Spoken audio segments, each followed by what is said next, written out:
Good afternoon, ladies and gentlemen, and welcome into the Nexus Gaming Series, Division E East, ReGen Rebel in the blue. We got Pat on the Junkrat, Valeria is going to be on the Malfurion, and Arisa, I believe, is going to be on that Sylvanas, Taco on the May, and we have an AFK Meow Meow Cats on the Diva. Over in the red, we've got the members of the Baddest Dudes. We've got Morris on the Sonya. Over in the bottom lane, Moss is going to be on, or excuse me, 2D Moss is going to be on the Greymane. Savior will be on the Chromie. B-Man on the Varian, and Peach on that Anduin. Let's go ahead and check out our bottom lane engagement, as this is going to be our first little, usually our first little scuffle. Now, if you're seeing that there's no Diva talents, you want to know how to fix this, ladies and gentlemen, you click on Diva, and then you get the talents. Fun fact, there you go. Also, if you don't know, Control-K gets rid of that. There you go. You can pop that up and down. So, there we have all of our talents up and available, and we are just waiting to see who's going to engage first. Chromie did go for the deep breathing at level 1, so she'll be building that up slowly but surely, and be able to get a cooldown reduction on that once she hits 20 heroes. She also gets a little damage increase as that quest continues, and that is a scaling quest, meaning you get that scaling as you slowly do finish out those stacks. Unlike like Master Assassin, that's a great example where you don't get the value. Wiz and Duelist is another great example of a scaling quest. The only thing with Wiz and Duelist is you can actually lose some of those stacks when you die, much like Redemption. But let's talk about the engagement around these beacons and what it's going to be looking like right now, because the zoning potential from the side of ReGen Rebel is pretty strong, though single target lockdown and blow up is even better on the side of the Baddest Dudes, and I think that's the one thing I'm most terrified for ReGen Rebel, is the fact that you are going to be looking at this Varian taunt, Chromie blow up, and Greymane jumps in and he's able to solidify the damage necessary for a kill. So that's what I'm expecting, but we'll see what the counterplay is from the opposing side. Junkrat does have Concussion Mine, great way to mitigate some of this single target lockdown, unless it is the Junkrat who's getting locked down, then you can't really press your buttons.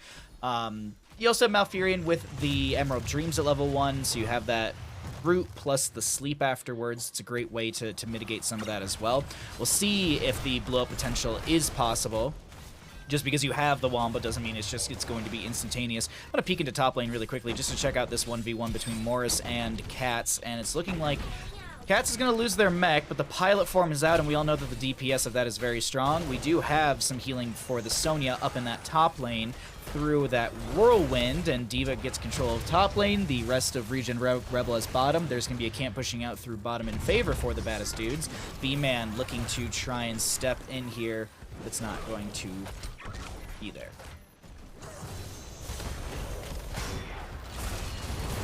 Oh, okay, sorry. I was peeking to chat for a second, and we are going to be seeing a Malfurion go down in the bottom lane. Taco getting very low, trying to back away, is going to be able to meander their way out in top lane. I saw that Sonya's pressing up onto Diva, and now it's going to be the counterplay. Morris needs to back off instead. Top lane not wanting to die. Taco taking a few of those dragon breaths from the Chromie just now, as she's at 16 stacks out of the 20 necessary for that reward on the cooldown reduction, as well as the mana cost as well. Just peeking at some of the other talents, we do have Sylvanas going into the Mercenary Queen. It won't buff obviously the objective phase, but you can buff out those Hellbats, which are going to also reduce armor, and buffing out those Hellbats is always nice. Is it just damage as well? Is it health? No, it's just damage, yeah. I thought for a split second, I thought they got a little more health because it's just the model increase in size, but Taco takes a lot of damage, gets the icing out of their chest. Ice from Anduin will not connect. Hill into the May, and Arisa's trying to back off right now. Will be able to do so. Gilney and Cocktail a little too short right now. Peeking it back up into the top lane, the ever-lasting battle between this Sonya and the Diva. Sonya did go into the Shot of Fury, be able to have that little extra passive basic attack damage into this, or excuse me, the passive ability to have that basic attack damage. But you also can gain Fury, get yourself a little more sustainability in said 1v1, but I think Diva might be a little more difficult to deal with than the Sonya is anticipating. We'll continue to pop into that lane here and there, see what happens. Varian's going to go ahead and parry for a second there. Use actually a second one. Taunt is available, as we have had that level 4 picked up. Will B-Man be able to connect? It's a lot of damage into Vel on that Malfurion. Root will connect onto Peach but no kill to be found. It's a softie. What? A soft E?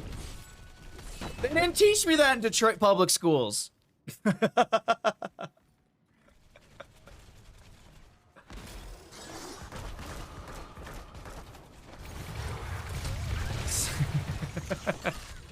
I'm just gonna stick with Ana.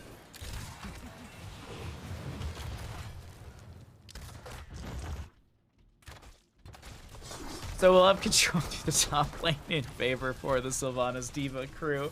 Over in bottom lane, B-Man actually tries to step in. Great concussion mine from Pat. B-Man, yeah, there's no exit out of this one. He's gonna take the enemy team on a bit of an adventure. And that is gonna be a variant going down. Junkrat does find first kill for their friendly team. In top lane, though, with the help of Sylvanas, this is actually going to be a decent amount of siege into the fort front gate. Now, objective phase for the members of ReGen Rebel is going to be in bottom lane, so this is prepping way later into the game, but still, it's rare, very rare. It's possible, but it's very rare where we see your first objective ending a game. I mean, usually at that point, a team is overscaled, and they've just constantly been able to dominate the enemy team in kills and map control, and then they usually just push and can end with that. Morris, do they go down? Boosted from Diva, doesn't have the auto attack damage and 130-something HP for the Sonya, and she probably will hearth out a top lane, giving control back over to the side of ReGen Rebel. Looking like they might be able to get this first objective phase as they do have control over bottom lane. Tootie looking to step back onto the point, but Taco anchored for the friendly team. Chromie still, oh wow, that's a lot of Dragon Breath value. Taco does pop the Cryo Freeze. Tootie steps in. There's going to be a root from Malfurion Blizzard from Taco, and Greymane does go down. Small leap of faith onto B-Man to keep them safe, but there is the objective phase pushing in, and a Greymane dead for the next 14 seconds. Top lane. Sonya does have a little bit of a wave. Small wave. Bottom lane, though, going to be having a massive rotation in, and we'll see if they can get more than just this fort. It is definitely going to be fort available for the side of ReGen Rebel. I'm waiting for that Dragon Breath to get that big chunking value, but it is just going to be a little bit of poke damage onto the Malfurion as we continue to move our way in through bottom lane. Keep front gate now being threatened by the side of ReGen Rebel. The Baddest dudes not looking so bad right now as they need to clear things out as quickly as possible. And there's not enough poke value outside of the Chromie. A little bit from Anduin, small autos from Greymane, but they're being zoned back by Malfurion with his roots. B-Man steps in, Ice Wall out from the Mei. Is there going to be a follow-up? The Blizzard was a little bit early, but that's absolutely fine. The Riptire comes in, Mind Control out from Sylvanas. Taco so very low, somehow living, pops the Cryo Freeze. B-Man is able to live. Tootie dives in onto the Cryo Freeze Mei. A lot of damage out from Sylvanas into the Greymane, but it's not going to be enough to yield the kill. And the siege continues with the very, very low HP Guardian pushing in through this bottom lane. Seems like ReGen Rebel's going to go for the disengage now as the Ana almost getting caught out by that Greymane a little bit there. Kalis, hello. Nara, how are you doing? Foxington's on my channel? Oh my god. Call the press. How are you all? How are you all, wonderful people?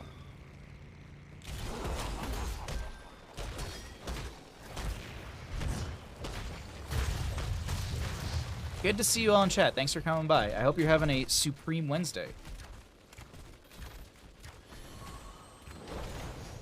What is that supposed to mean? Oh, that I have a celebrity in my channel and we need to call the press to let them know that there's a celebrity here. That's what's happening. Hey, Pork Chops, what's up, bud? I hope you're having a great day. You hate that? That you're a celebrity? We have ISOL coming out from May. No follow-up, actually, with the Blizzard. It looks like might have been used for the camp. I actually completely missed if it was even used, but it doesn't matter. The Riptire comes out and will connect and get the kill into Greymane. Micro Missiles for a little bit of slow onto Peach. Chastise goes out, will connect onto Junkrat. Sylvanas with a little sustained damage, but not enough to chase him.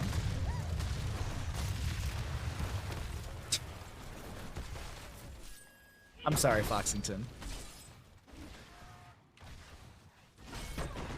Don't do this to me. All right. You'll receive payment at the end of stream, Foxington, okay? You'll receive payment for my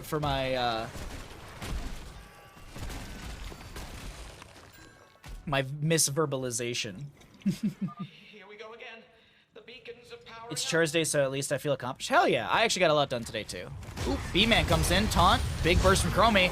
Sylvanas absolutely deleted. Tootie trying to use the double stack, the secondary stack, I believe, of that go for the throat onto this Malfurion, but there just wasn't enough damage to solidify the kill into him. Still, well played into the Sylvanas. That was that punch that we were talking about. Another taunt going into Malfurion. There's a dive in from Greymane. Tower shots are targeting onto Greymane. Temporal Loop, Blizzard, Ice Wall, a lot being thrown out right now. Tootie does get the Leap of Faith from Peach. Savior with a little bit of HP. Is there enough damage from the Riptire? They're trying to take this out beforehand, but Riptire turns into Tootie, who is going to roll away, gets the Regeneration Globe, has that Eyes in the Dark to buy a little bit of time.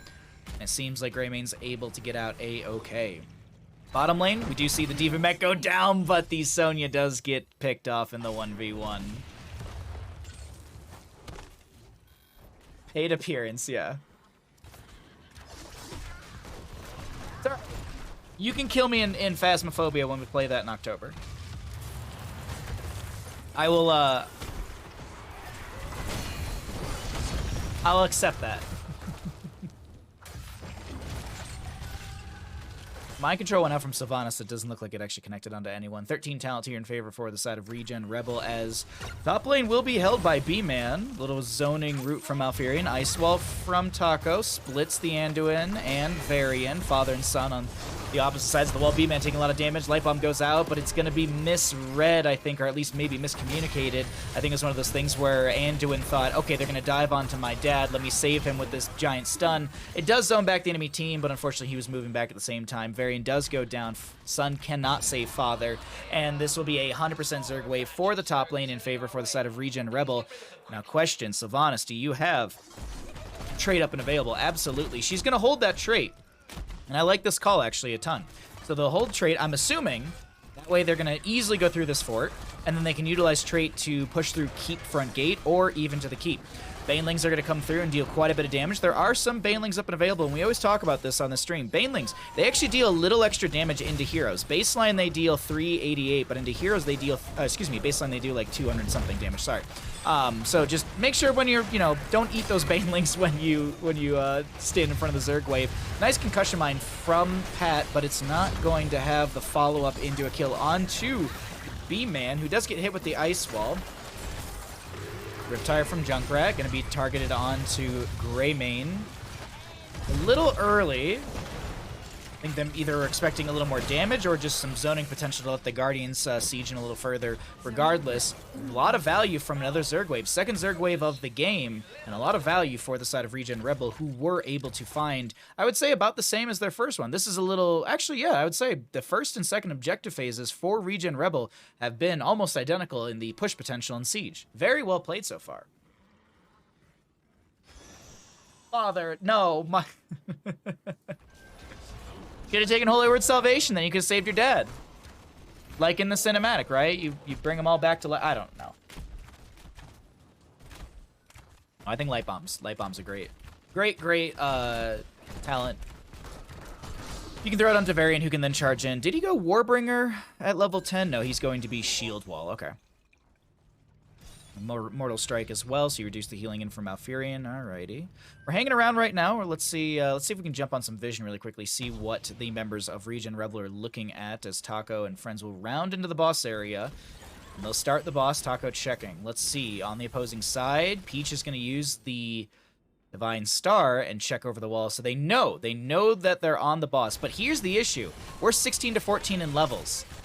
Hugh Morris is showing they're looking for this kind of pincer collapse. They go straight onto the Malfurion. He's gonna pop the Tranquility, but the Greymane goes in with the go for the throw and finds the kill. D.Va jumps onto the point, still gets the gets the boss for the side of ReGen Rebel, and it's gonna be a 2-for-1 in favor of ReGen Rebel with a camp through top and a boss through top, threatening onto a keep. D.Va goes to clear out bottom lane.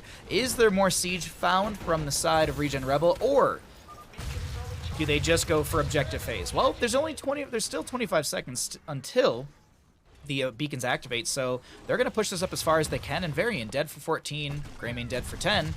It should be keep through top lane.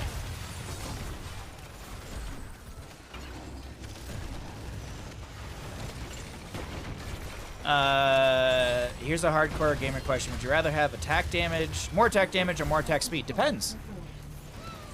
How much damage do I do when I'm asking for more damage? It's the conundrum of like, what's my base on either of those? So like, am I Stukov where I deal a lot of damage but my speed is slow, or am I Diva where I don't do a lot of damage but my output's faster? That's the question I throw back to you, Ace. Because if my base is Stukov, then I want attack speed. If my base is Diva, I want attack damage. There's my answer. It's a little... I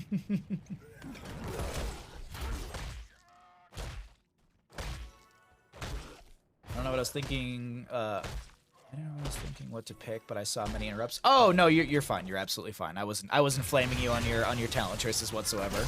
I'm making poor jokes about World of Warcraft cinematics. Mind control from Sylvanas onto the Varian. Diva Mech does go down. Katz is gonna get dove on by the Greymane and was also getting hit with that temporal loop, so Diva and Mech do go down. Q Morris coming in here. The objective phase is looking good for the side of the Baddest dudes as Q Morris pops a Wrath of Berserker but has to immediately disengage, and that's unfortunately going to be a Wrath of Berserker that should just expire unless Sonya does actually step in and she goes right back to sieging to keep that Wrath up.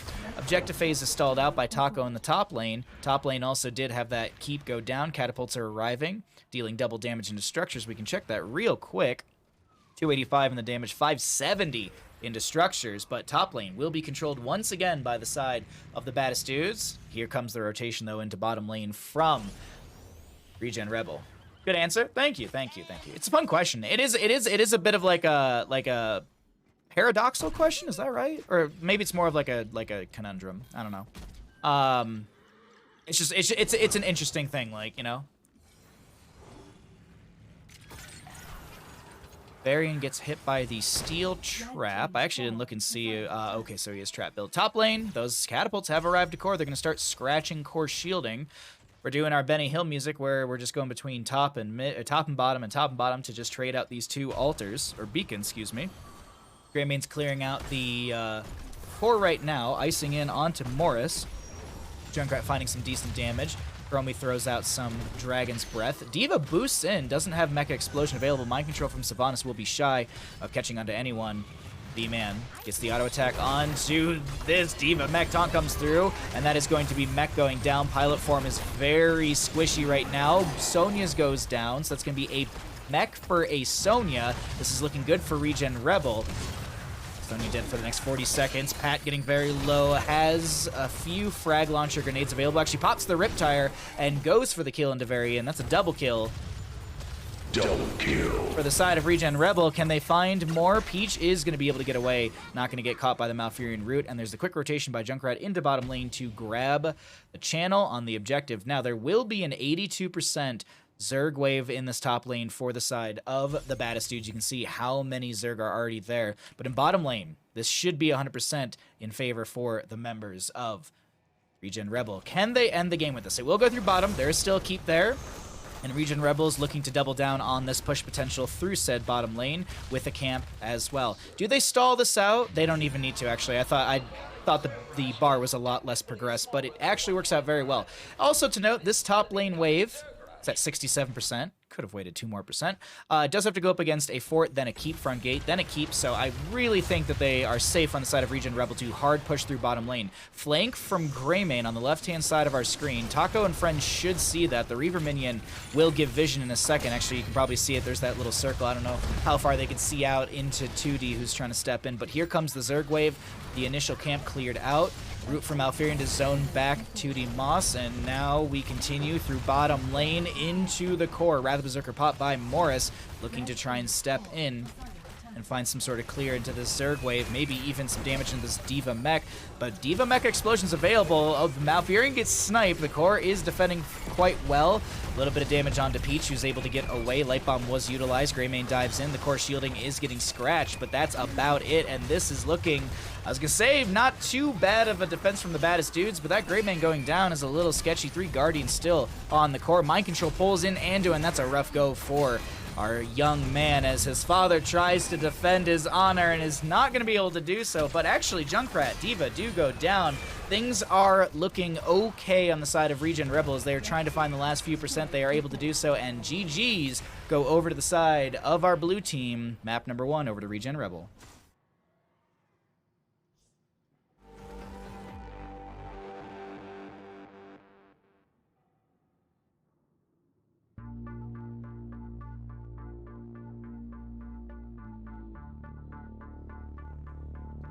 Am I home or evac'd? I am home. I got back home Monday morning at 8:30. I left Sacramento. I drove up at 6 a.m. It was a very nice drive. There was not a lot of people on the road. There was no traffic literally into town, and I just skedaddled my way home. Unpacked everything, spent the morning unpacking, then we streamed for the afternoon, and I slept like 14 hours. Is this classic Rebel core throw? No, this is Patrick. Welcome home. Thank you, Porkchop. Thank you. Very glad to be home. Very, very happy to be home. Very happy to be here. Bandit is ecstatic to be here. You have no idea. He is so pumped to be home. He likes his little corner in the office where he has all of his toys, his treasure trove of toys. And, yeah.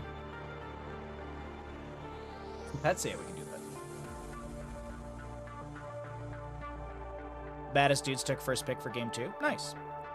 The teams did not swap sides. That's always good. And,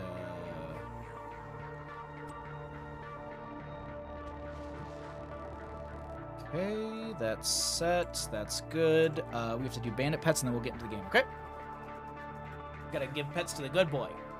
Also, while that's happening, don't forget there is a raffle. Check out the raffle details in Twitch chat.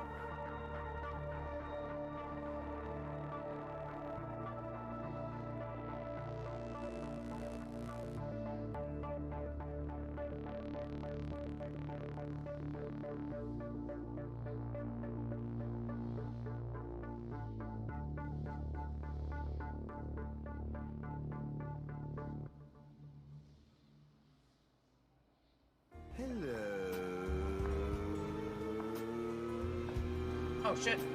Nancy. Nancy. Hello. Thank you for gifting a sub to Porkchop. Let's get my sticky notepad out.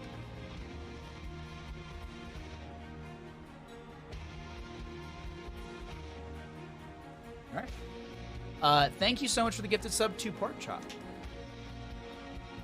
I have your raffle entry added.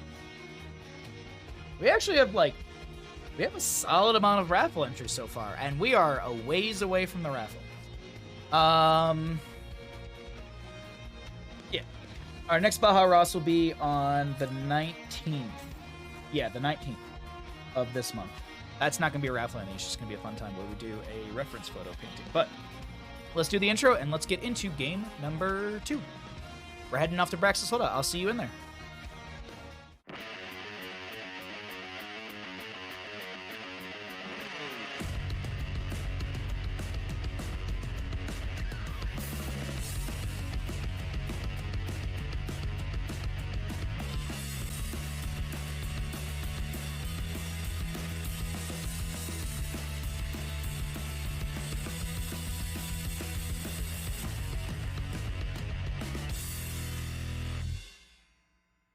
Good afternoon, ladies and gentlemen, and welcome back into the Nexus Gaming Series Division E East. On the left-hand side, we got the members of ReGen Rebel up 1 in this best-of-3 series, and we head into Towers of Doom. They're looking to close things out in a 2-0 fashion. Will they be able to? We'll have to see. We got a Chromie, Brightwing, D.Va, Raynor, and a Joanna. For the side of the baddest dudes who are looking to take us to a map number 3 through said Towers of Doom, we got ourselves a Junkrat, Kael'thas, Anub'arak, Anduin, and Malthael. We go into mid lane, we check out our level 1s, no convection, unfortunate, and we will get into our, what is always assumed at the first engagement.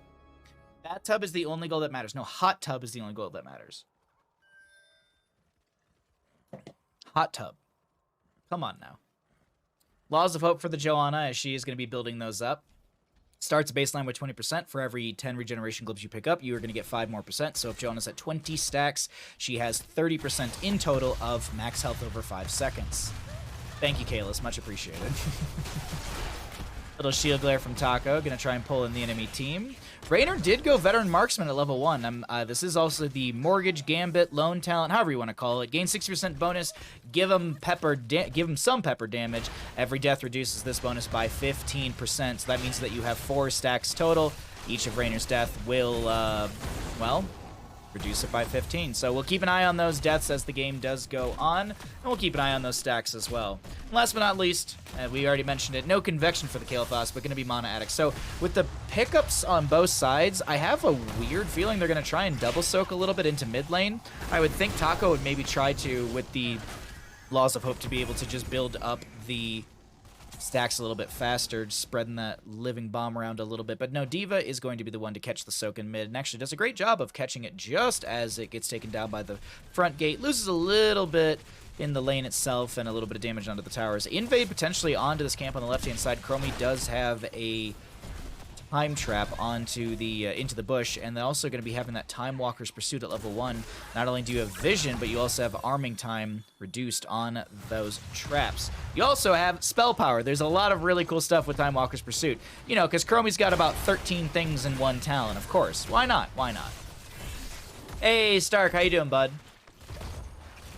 Laws of Hope is really good into that team. Oh, sure. I was just expecting a little more double soak potential, that's all. I was thinking they might see some more rotations into mid.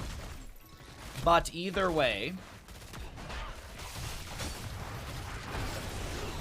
Malthael did rotate down to try and make some plays here. There is going to be a Brightwing spreading that living bomb around. Pat needs to back away to make sure that they don't keep spreading it around to other friendly members.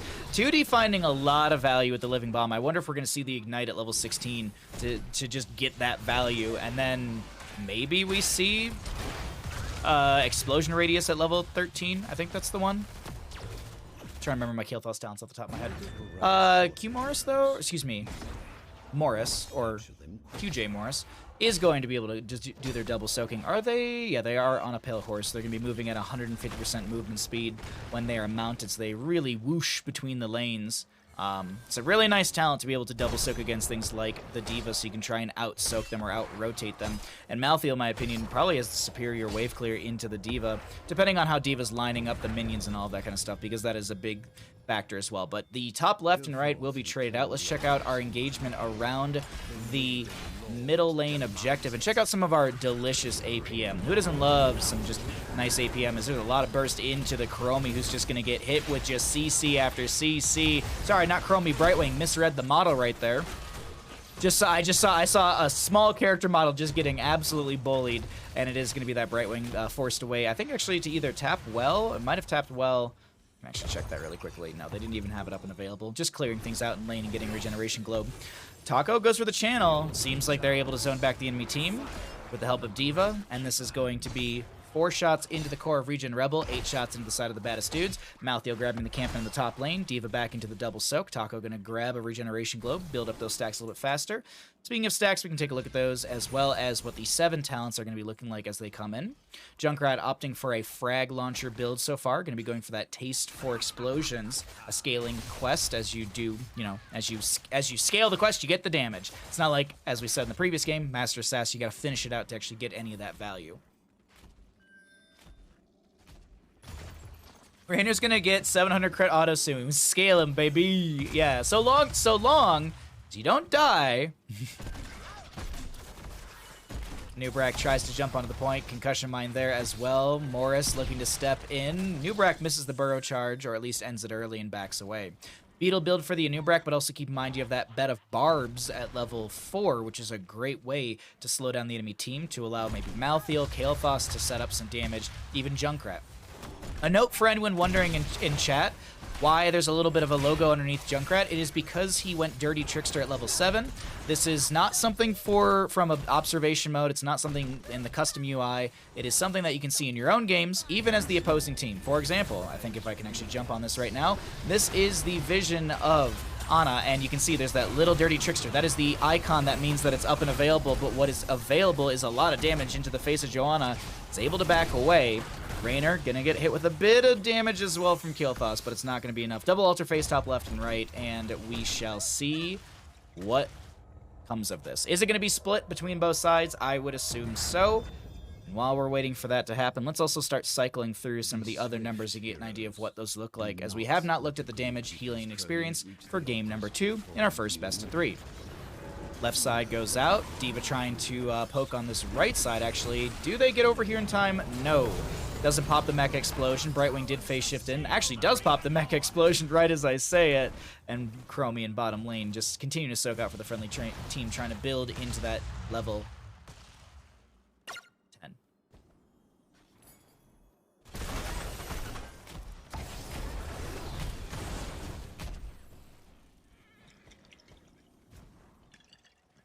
Sorry.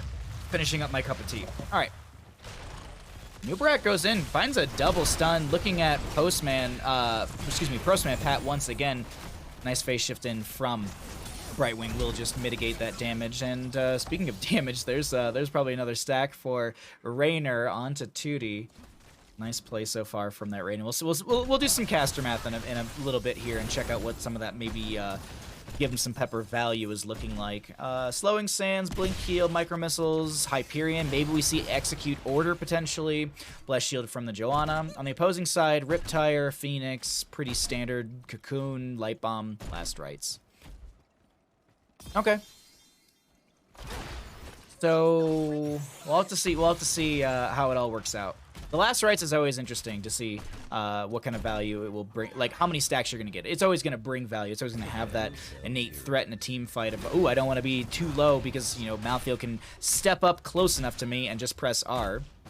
Actually really curious right now. What is the range on that? Yeah, it's not the biggest range, but still, it's easy enough to be able to just step into a team fight to someone who's below 50% or so and pop that R onto them. B-Man gets pulled in by the Condemn, trying to back away, popping a few beetles here and there with the Hardened Carapace. Riptire from the Junkrat. There's going to be Last Rites applied to the Raynor a little too early. Should have waited for the Riptire, but that's okay. Phase Shift comes in from the Brightwing. Will be interrupted by the Anubrak, finding a double kill. Taco trying to help out, but it's just not enough, and that is going to be 8 shots into the enemy side. Well played so far from the Baddest dudes in game number 2. R is a good button to press. Yes, exactly, Chess. I'm assuming... Oh! Where'd you go there, Anubrak? Bud, where'd you disappear up to? I blinked and it's just his body was ragdolling across the screen. Siege camp being pinged, and it looks like they want to invade onto this on the side of the Baddest dudes, but they're down the Anubrak. Is this too risky of a call? It is 4v4. D.Va rotating in. She will show through mid lane. They got to make quick work of this or they got to get out. Malthael is going to be trying to put pressure onto the Brightwing, but it's not working out. Light Bomb goes out, but it's mitigated by the Iron Skin. The Leap of Faith, it's a Chymo Cleanse, and the D.Va Mech Explosion just zones back the enemy team. Oh, we have ourselves a Chymo Cleanse. For those that don't know, a Chymo Cleanse is when you leap of faith someone in midair, they die. Popularized by Chymo Tripson of the Ghillie Sharks.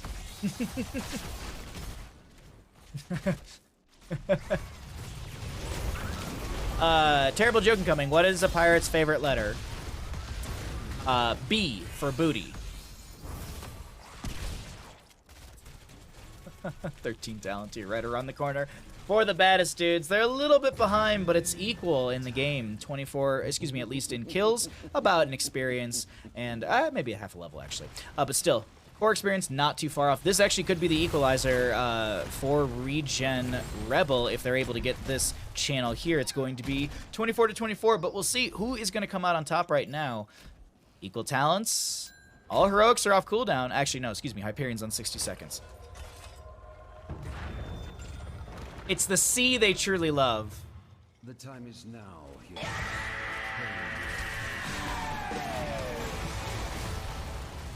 Oh, glare from Taco comes out. Brightwing trying to go for the channel, clearing out a few of those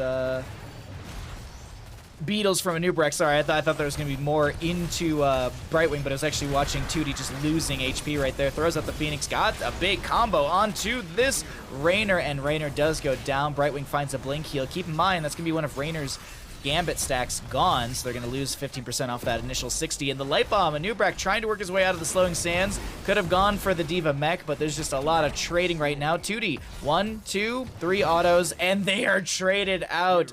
D.Va goes down. Savior as the channel, and ReGen Rebel will lose out the most. They lose 3 members, and they lose 4 HP on their core. A camp on the right-hand side, siege camp to the side of the Baddest dudes. Well played from them in this game number 2 in our best 3 series.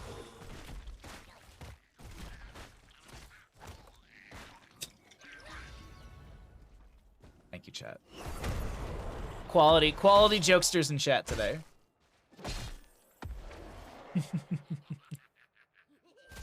Raynor's got the clear through mid lane, and we'll be looking at bottom right now, watching these sappers to see what they're able to do.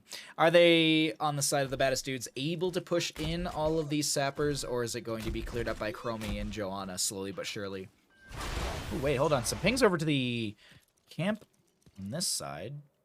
Curious if they have any vision onto this or any knowledge that this is being invaded. They actually might have seen the steel trap. Yeah, there you go. Chromie Time Walker's Pursuit is going to showcase this right here. Brightwing just walks into the enemy team's face, and I'm sorry, hello, gets a blink heal to Chromie just in time. Brightwing almost going down. Cocoon onto the Raynor. Taco's gonna get stunned, is taking a lot of damage. Phase shift in from the Brightwing does go down. Taco taking a lot of damage, needs to get out of here. Nubrak, do they have a burrow charge? They're actually gonna burrow charge backwards into the Chromie. That resets the slowing sands. Taco's gonna get the steed charge to get away. And Raynor, oh, well played from Raynor and also from Taco to get the Iron Skin just out in time, mitigating any of that potential life-threatening damage. Speaking of Raynor, though, really quickly, let's see if we can do some caster math while we are seeing one sapper almost maybe walked in through bottom lane. So Raynor died 2 times, so the Gambit's at 2 stacks. This left and right, I actually want to see. So there's that one sapper in bottom going through. All right, hold on. We got too many things on the screen right now. Let's pull this away and we'll do the math after because the fight's actually breaking out. Junkrat in the bottom lane going for the channel. D.Va Mech Explosion will be there. There's a last rights onto the Raynor. He does go down, losing another stack on that Gambit. 2D trying to back away. The Pew Pew Pew is there, and oh my god, D.Va almost goes down. There is the Ignite from level 13. Also keep in mind the Pyromaniac as well for the cooldown reduction on abilities. It's going to pair nicely into that Ignite from level 16. Savior going for the channel. Light Bomb from Anduin onto the D.Va Mech. No Mech Explosion. Big cleansing. Soothing Mist, from the Brightwing. Huge Condemn from Taco. Cocoon from Anubrak comes out. And I can't believe it. They actually get the channel on all 3 altars, taking the enemy team down to 4 HP. Wow. Hey, O-line bus. Look at this chat full of good humans. There's some decent people here. I haven't seen Kage, so the chat still is good. Once Kage shows up, then the chat goes to hell. I haven't seen Ektar, one of my mods. I'm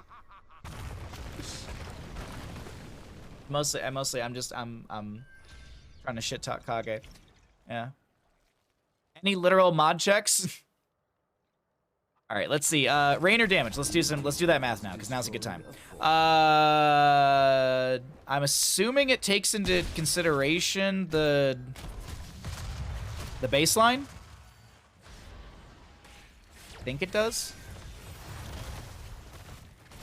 And the baseline being this 15%, I think, right? So is it 161% of penetrating round? No, sorry, not penetrating round. Of auto attack damage, right? It'd be 161% of... Oh, wow, 5... Did you all see that? It went to 520, so there you go. 520 is what that number is. There we go. I'd be banned already if... Yeah. 169 exactly. Very, very, very nice. Very nice. Sorry, okay. Let's focus in on the game. Let's actually check out the APM. This could be the last altar phase of the game. Only one channel is needed by the Baddest dudes. Boss is already off the map for the next 3 minute 45 second. seconds. Brightwing going for the channel. Junkrat not able to stall out. Nubrak will go down trying to force his way into this. Diva Mech Explosion does come out, and that was an awkward engagement. It's so awkward to be on the side of the Baddest dudes because you want to end the game, but the zoning potential from the enemy team was just way too good. And you're just trying to force your way into the Brightwing, trying to force the situation as Raynor takes a bunch of damage, but he's actually going to be able to heal up just fine. Diva Mech is going to boost into duty and just kind of bop him in the slowing sands. So it's not the last altar of the game. Oopsies. And we do continue. Malthiel pushing up top lane a little bit. Camp on the left-hand side will be grabbed.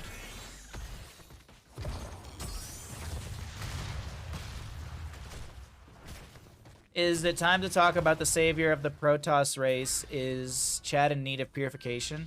Oh, yeah, absolutely. You have your Purifier Beam from Artanis. Yeah, we can talk about Artanis. Yeah, Artanis is a great hero. One of the few good Protoss in Here's the Storm.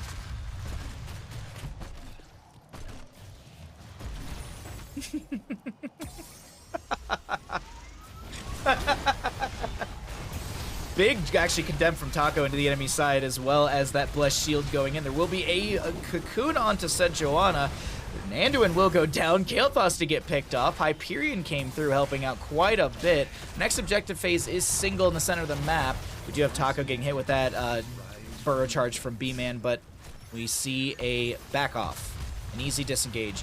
And with 45 seconds on average, I'd say, for those two, and well, I guess 40 seconds, however you want to count it, for the Kael'thas and Anduin, I doubt they even try and step into this. I think it's just managing lanes, trying to get back bottom lane, and trying to kind of maybe get your head back in the game, because right now, things are looking like it's one of those turnaround points in favor for the side of ReGen Rebel. This feels like one of those games where it's like everything was going the Baddest dudes. Everything was Baddest dudes all game almost, it felt. And then this late game, after that triple altar phase, things are just looking rougher and rougher and rougher as 8 shots in total, 5 from the objective, 3 from the sappers come in, and what was a large core HP lead is now being whittled down to a small toothpick of a lead. I ran out of steam. I ran out of ideas. I'm sorry.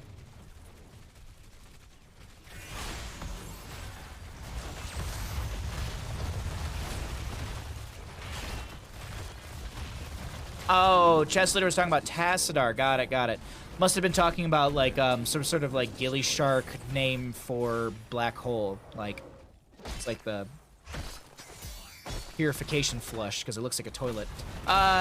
Morris is going to get hit with a huge Blessed Shield, and that is a Malthiel just getting ripped apart. He does buy back in with his level 20. No one can stop death, but he needs to make sure he doesn't die for the next 3 minutes. Otherwise, his death timer will be increased by 25%, so it's somewhere in like the 80-second mark at this point in the game. Next altar phase is going to be double. The members of the Baddest dudes need both of these altars to end the game at this point, and they will continue to need both altars unless they can get top lane reconverted. But look at this bottom lane. This bottom lane needs to be a quick rotation. They cannot just give this over because of positional value of said bottom lane towers. But 25 seconds on the objective. Junkrat pushes up the wave a little bit, grabs a glob, and they have to focus in on this objective phase. They're actually not going to. Boss is up in 6 seconds. Do they know? Do they know on the side? Do they know? Do they know, actually? The laugh is there. They're all running up. Romy pops the vision. They know that Boss is at about 50%. We're going to jump over to the APM and see how things go. Cocoon, Light Bomb. There will be a Light Bomb. Oh, no, it's not going to connect onto Taco, who's able to pop the Iron Skin and walk onto the point. Kael'thas needs to back off. Last rights onto a character. Raynor goes down, losing all stacks. There's a Blessed Shield from Taco coming out onto a few enemy members. Diva Mech Explosion comes out. Riptide from the Junkrat. Katz is trying to get some big shots out, but the shots rain into the ReGen core. And ladies and gentlemen, with a chaotic objective phase, we are going to be seeing the Baddest dudes take us to a map number 3. Keep in mind, look at that Brightwing over here channeling. Oh, I missed it. Sorry. Brightwing was channeling also, so it was a literal race to see who could get Boss or the channel. Brightwing got one of the channels, taking the enemy team down to 6 HP. The other channel would have ended it. Brightwing just needed a few more seconds, but they could not get it, and it was a game number 2 over the side of the Baddest dudes. Really, really good series. Excited for this game number 3. Well played between both sides on Towers of Doom.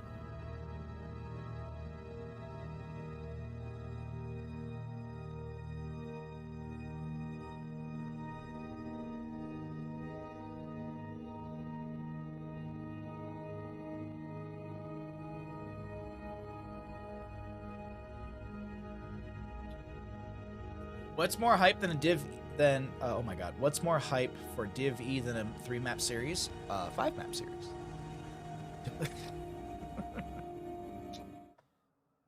All right. Alrighty, let's update the score and let's get ready for our third map. Let's go ahead and check out what that's going to be. Thank you all so much for hanging out. It's been a very, very fun day so far of casting. We're going to do this for a few hours. I don't know for how long. There are live games later. It just depends on how we're feeling. That's really it. It really just depends on how we're feeling.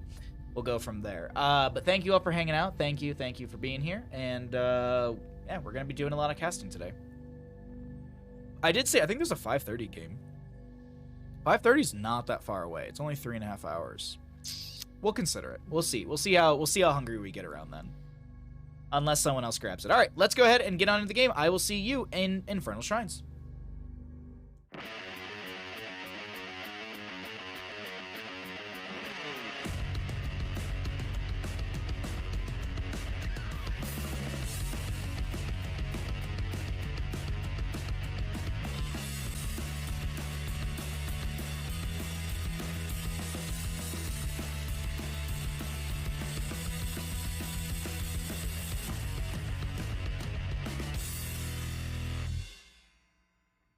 Welcome in, ladies and gentlemen, into the Nexus Gaming Series Division E East. We are heading into Infernal Shrines. On the left-hand side, we got the members of ReGen Rebel. We've got Nubrak, Lunara, Sonya, Anduin, and Junkrat. Over in the red, we are looking at the baddest dudes. Got a Raynor, Kael'thas, Joanna, Thrall, and a Stukov. Go ahead and check out our level 1s, and we'll see who is going to win out this series. It's map 3, it's do or die, Infernal Shrines, a phenomenal map to end this series on. Let's see who's going to be able to take this. So Kael'thas, Joanna going in for Regeneration Globe stacks at level 1. Jesus Christ. Both of those talents are uncapped, so you have your little bit of a reward for Kael'thas at 20 for the activation available, but you can continue to build up those stacks. And then Joanna, you already have the baseline we talked about in last game, but in this game, or at least in this map with the double soak rotation, they'll be able to step up, grab those for Kael'thas as well as for herself, and be able to scale up in her own sustainability during these elongated objective phase fights. Love to see how things all shake out as the game progresses. First objective will be frozen in the mid lane. As you can see, I'm using my cursor to find out that information for free through the minimap. Yes, the minimap has free information. Did you know that, chat? No DLC necessary. No paid content. No pay to win. Junkrat and Anduin played 3 games in this series. Yeah. Yeah, there's been a lot of Junkrat in this game. In this series. A lot of Junkrat, a lot of Anduin. Happy to see the Thrall, though. Liking the Thrall. We do have Raynor going into the Exterminator at level 1, so not only will you be able to clear out the objective phase faster, we also have this passive. Inspire does not expire on friendly minions and mercenaries. So popping that in lane might get you a little extra push potential during these objective phases or even just in the double soak rotations. But a little bit of a split actually from Raynor. He's maybe just trying to push up this wave with the camp. I think he's trying to keep it inspired maybe. Not 100% sure on it. Just the only thing is if you the reason I bring it up because if you start doing this, it feels like you're going to be able to miss some regeneration globes. X-Ray, hello. Thank you for the raid. If someone could shout out X-Ray, that'd be very much appreciated. How was your stream, my friend? I'm assuming it was a Heroes of the Storm stream. How are you doing today? We are casting some games. This is currently Division E East for the Nexus Gaming Series. If you'd like to know the average MMR for the teams or for the different divisions, !NGS MMR. And that is going to be a solid First blood in favor for the members of the baddest dudes. 1 Meta Madness qualifier Pog. Congratulations, my friend. Congratulations. Glad to hear that. Good, good, good. So now you can just sit back and relax, or do you have to do more qualifiers? Like, you're just good? I'm very happy to hear that. Congratulations. Meebus, thank you for the, or excuse me, O-Line Bus, thank you for the shout-out. And thank you again, X-Ray, for bringing your friends over here. If you do not know who I am, my name is Bahamut. I do a lot of casting for Heroes of Storm. I sometimes play the game, but I do a lot of casting. And so if you've not followed the channel, I highly recommend you do so. If you'd like to support the channel, subscriptions, bits, all that good stuff. If you got any Prime Gaming out there, always encouraged. And also, last but not least, before we start talking more about the game, we do have a raffle coming up for one of the paintings. Thank you for the follow. But there's a raffle coming up. Subs get you an entry, etc., etc. You can see it in chat. Let's talk about the game, though, because first objective has arrived. We got 7s coming in, so let's check out the APM, and until that happens, we do have a decent amount of damage into Morris right now, but a Nubrak Taco going very low is going to go down. Another kill in favor for the side of the Baddest dudes. Can they continue and find a secondary kill? Peach trying to get another auto. Cat not going to be able to get out of the Flame Strike. The Living Bomb applied to Pat as well, and that is going to be a solid double kill in favor for the side of the Baddest dudes, and this should be objective phase in their favor. Death timers are low. It's possible actually for them to re-engage onto this, but actually, no, we're past halfway. I think this should go in favor for the side of the Baddest dudes. As we get back into those talents, we can check out what we have here so far. We do have the Ancestral Wrath for the Thrall, so his 1v1 is very, very strong. Didn't go for the Frostwolf pack at level 4, but still, Feral Resilience is always very, very good. You grant 3 stats of Frostwolf Resilience, and then you basically can have your Ancestral Wrath played off of that. Nice duo right there. You should watch the last Madam Madness. The Tunis Madness is lifting rubies. Okay, yeah, I'll have to definitely check that out, Kalis. Thank you. I got a lot of stuff to watch tonight. I have a lot of VOD review. Punisher does punch his way in through mid lane, and it's seeming like the Baddest dudes are going to get about a fort front gate. Kael'thas actually is looking to get a little more damage. Forces the Leap of Faith from Anduin. B-Man has that healing pathogen, backs away. Raynor in bottom lane, meanwhile, was getting some siege on their own. Lunar comes in, penetrating round will miss, actually.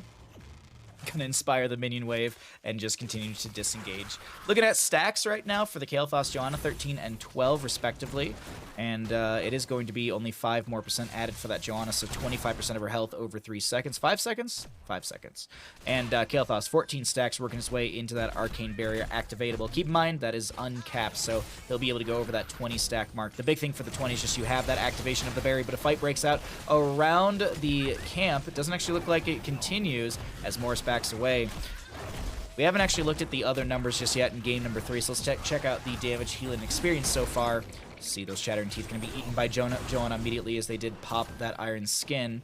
Raynor and Thrall, I thought they were going to try and make a move or a play onto Sonya, but not the case, as the continued rotations are going to just yield more stacks, more experience, and level 10s for both sides, as B-Man is anchoring for the friendly team. They know that that trap is sitting in the bush. Both teams looking like they want this Impaler camp, but our ReGen Rebels will be the first ones to start it.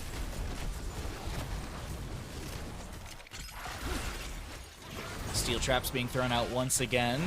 Johanna pops onto the point. Flailing swipe from Stukov. A lot of damage into Taco. Shield Glare. Is the hardened Carapace enough? It looks like it. The Desperate Prayer from Anduin is going to be enough to keep Taco alive right now, but does Anduin go down? Yes! The damage over time will find the kill into Anduin, and another kill does over the side of the Baddest dudes. 4-0 in kills, and the experience is starting to really shift over to our red team. Thrall poking onto the Sonya in the rotations up to mid and top. Bottom lane looks like it's going to be hard pressed right now with Anduin dead for the next 5 seconds. Sonya not showing, or excuse me, showing in top lane. This is going to be just pushed through bottom because Mortar Punisher is available next. And if the members of the Baddest dudes can win out said Punisher phase, they will be able to push straight onto the fort rather than dealing with fort front gate. Let's take stock of our heroics as we do see them coming in slowly but surely. Banshees for the Raynor, or the Raynor's Raider. Phoenix Kael'thas, really good for this map for the zoning potential. Blessed Shield. Earthquake from Thrall, very much like that sustainability, and at 20 of the Earth and Shield value. Flailing Swipe, as we saw from the Stukov. On the opposing side, we actually have Holy Word Salvation from the Anduin. Leap from Sonya. Riptide Junkrat. Leaping strikes of the Lunara and Cocoon for the Anubrak. Chattering teeth over the wall as the members of ReGen Rebel are looking for some counter pressure in said bottom lane, saying, hey, maybe we win up the objective phase and we can be the ones to push in through the lane. We'll have to see if that actually works out. Morris just going to be doing some decent damage into the wave, but is he going to get ganked right now? Actually just avoids, not even really sidesteps, just avoids the burrow in from this Anubrak as the Bless Shield comes out from this Joanna. A lot of damage onto Anubrak, and the Kaimo Cleanse comes through. The Leap of Faith into the Holy Word Salvation will not work out, and this Anduin is getting chonked very heavily, and we're looking at a solid Double kill. in favor for the members of the Baddest Dudes. The objective phase is up and available, and we're looking at another objective to our red team. But as I say this, I look at the death timers, and they are not too long. Anubrak down for 6. Anduin down for 10. Can they re-engage on the side of ReGen Rebel? Will they re-engage on the side of ReGen Rebel? We'll have to find out in just a moment as Thrall is clearing out the top lane, showing on the minimap with Anubrak rotating in to try and make a 4v4 team fight work out. Halfway through the objective phase in favor for the Baddest Dudes. Can they actually finish out this objective? Taco in the bush, looking for the angle on the Anubrak burrow charge. Thrall still pushing out this top lane, trying to clear out the fallen shaman. Gets that, needs to rotate down to this fight because it is 5v4 in favor for the members of ReGen Rebel. Leap is available. Cocoon goes out on Stukov. Chastise will be a little too early. Leaping strikes in from Lunara, get her into the back line. Accidentally target onto the camp. There's a big leap in from Sonya, the slam to follow. There's a Riptire on top of all that. Savior so very low, trying to back away. Peach is going to go down. Concussion Mine from Junkrat will actually get him to a safer side of this engagement. And as I sit here and, oh, the snipe from Tootie Moss, the Kael'thas is able to get the Flame Strike in range and does snipe the Mortar Punisher for bottom lane. How much value does this get with Stukov dead and Raynor displaced through mid lane? It seems like this will be defended. The fort won't take much damage. I'm sorry, Tootie, this is real risky here. You are stepping up very far forward without your tank. I mean, the Joanna wasn't that far off, but still, it just made me nervous for a second that Taco and team would just turn on to him. Little shield glare out from the Joanna as well. Decent damage into the fort through bottom lane. And I was thinking that this was going to be a Punisher phase, not yielding much, but the fort still goes down. And the Baddest Dudes coming out on top still. 6-1 in kills in favor of the Baddest Dudes. Thrall actually stayed in top lane. He's been sieging in, so the expectation is that the next Punisher will be top. We haven't had a Punisher in top lane yet. First Punisher was mid, second Punisher was bottom. It could go back to mid again, but holy jeez, a double kill as Tootie finds a massive gravity lapse, Flame Strike, and the Living Bomb. Tootie on this Kael'thas, making some big plays for the friendly team as the Thrall got some pre-pressure through the top lane, moved into mid to catch Soak, and mid is going to be our next Punisher phase. Arcane Punisher should be popping up around the, I think it's like somewhere near the 12-minute mark in game, maybe a little bit before that. Little missed experience in the top lane. Anduin actually going to rush up there to grab it. Best of 3, best of 3. All NGS games and all games we're going to be casting today are best of 3s.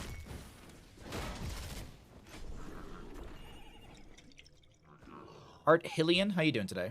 I think it's how I say your name. I hope you're having a good one.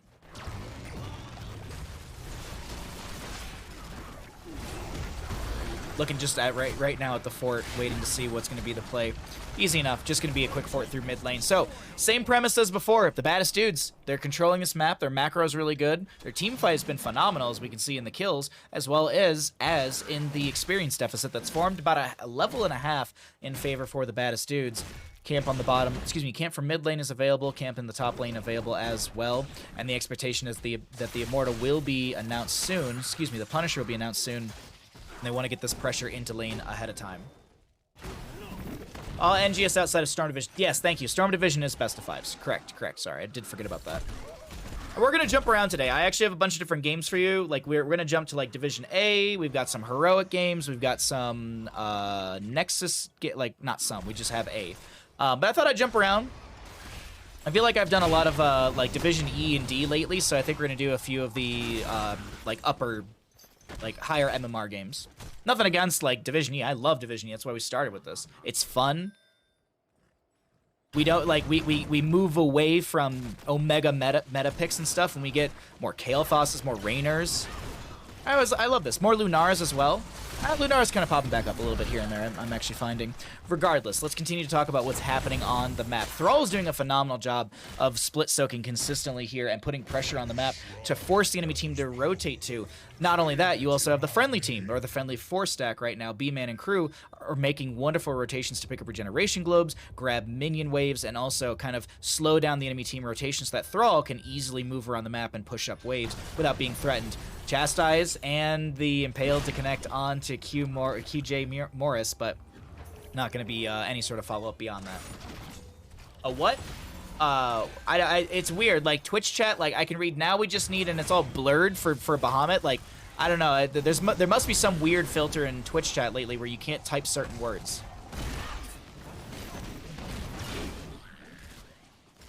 Who is QJ? Well, QJ is the Thrall. B-Man actually going to get hit with the Cocoon. Taco goes in onto Peach. There's a lot of damage. Lunara leaping strikes, finding a lot of value here. Ana doing a great job. We're doing a great job. Sonya leap in. Cats finds the kill, but it's going to be a double kill on either side. Traded 2 for 2. Oh, what an explosive fight. I'm sorry, I missed the Thrall on this Junkrat, and it's going to be a 3 for 2 trade in favor for the side of the Baddest dudes. B-Man is our new tank. Oh, nice. Hoppy deer, best deer. I love more Lunara. I quite enjoy playing her myself. I think she could use maybe little buffs, but we all want our favorite heroes to get a little buffs. All right, third Punisher of the game and third Punisher to go over the side of the Baddest dudes. They are going to tag the camp. Actually, sorry, I forgot. Camps don't disappear on this map. So they're going to be able to grab a camp and push in through mid lane with that, but it seems like they're just grabbing away bottom.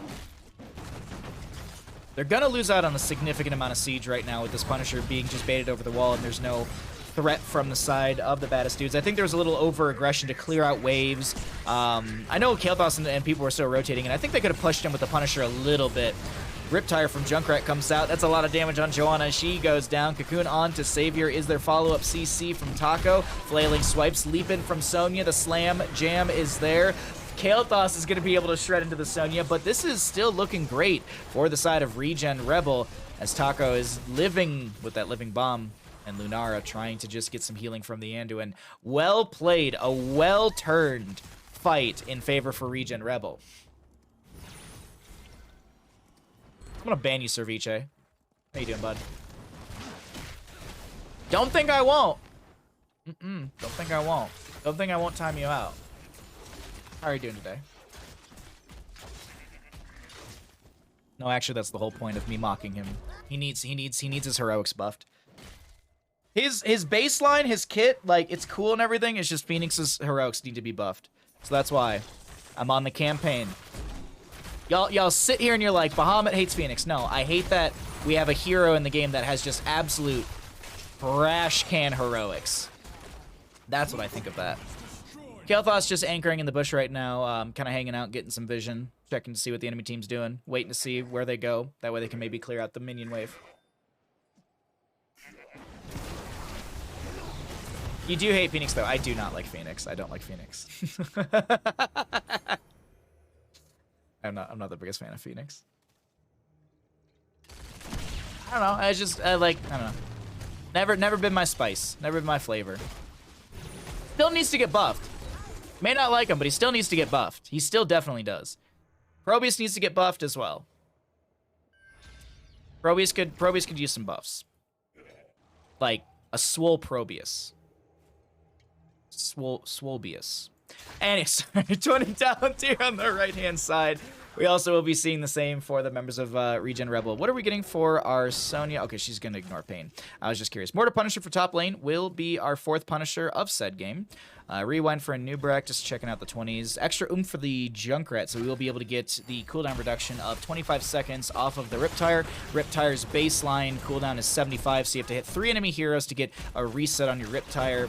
On a map like this, where enemies do constantly clump up around the objective phase, they definitely can get that cooldown. We'll see if that's a possibility. Some steel chattering teeth chasing after the enemy side, as they do have that big as well as the well, Chattering Teeth, and then they also have Gotta Trap 'Em All. Sorry, I was trying to remember the level 13, but a big burrow charge in from a Noobrek. Does he have the rewind? That's a, oh my god, this is just disgusting, and that's a solid Pentakill.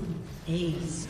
into the side of the Baddest Dudes. That is a rough go. 60 seconds on average for the members of ReGen Rebel, and unlike my Storm League solo queue games, the members of the Baddest Dudes know to go and end the game.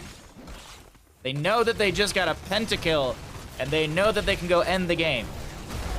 I'm looking at you, Storm League teammates. Holy jeez. I was expecting that to go all the way of ReGen Rebel, but the Baddest Dudes, Tootie on this Kael'thas, MVP in my opinion right now. That Gravity Lops, Living Bomb, everything was well played from the side of the Baddest Dudes. GG, well played. They take the series 2-1. What do you mean? The play isn't to get all camps with 5 enemies dead at level 20? Why do you hurt me this way? Why do you hurt me this way?